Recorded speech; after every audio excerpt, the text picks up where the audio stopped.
There's probably 4 key stages that I'd like to share with you, and the first one is that we do send 2 academics from each of the participating universities. 2 academics attend the calibration and marking workshops. Usually they're around twice a year, or that's been our experience to date, and of late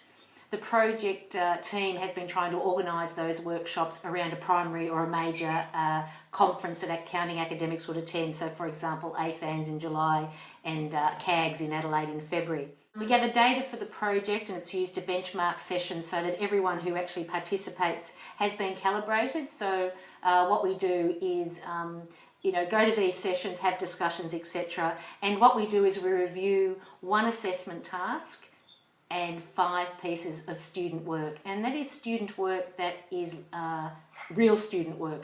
So we have no idea about what the grades of those students' work may be, but that's the main process that we're involved in. As a member of the project team, I've certainly presented, like my other colleagues, at a number of universities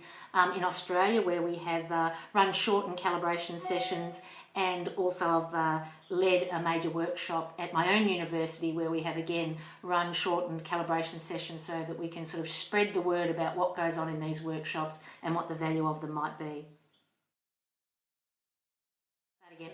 I think it is a process that can actually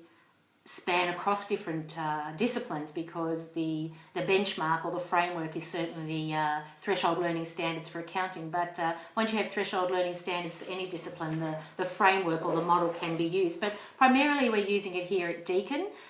in our accounting major. Again, the staff workshop, we had 1 staff workshop and also a smaller presentation at our annual conference, and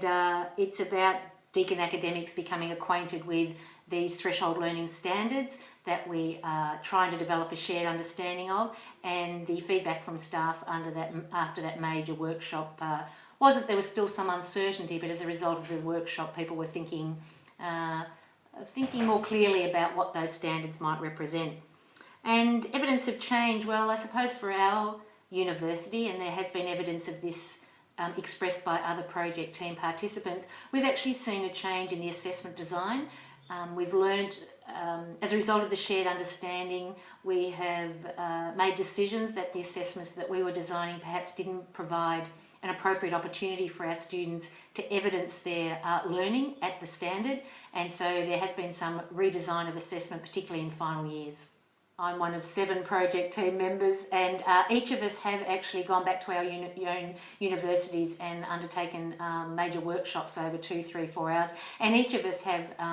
presented workshops at various universities to spread the word. So that's something that each of us have done. There's been presentation of research papers at various national and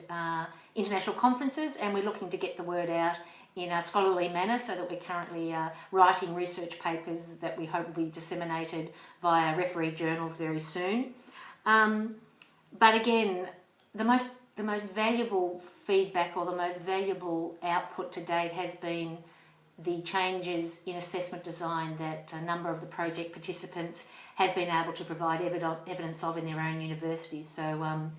the talk is very important and the conversations are critical, but we are looking for practical impact, and when we can point to changes in assessment design that better reflect the shared understanding of the learning outcome and the standard, then we believe that we're making an impact which is significant and sustainable.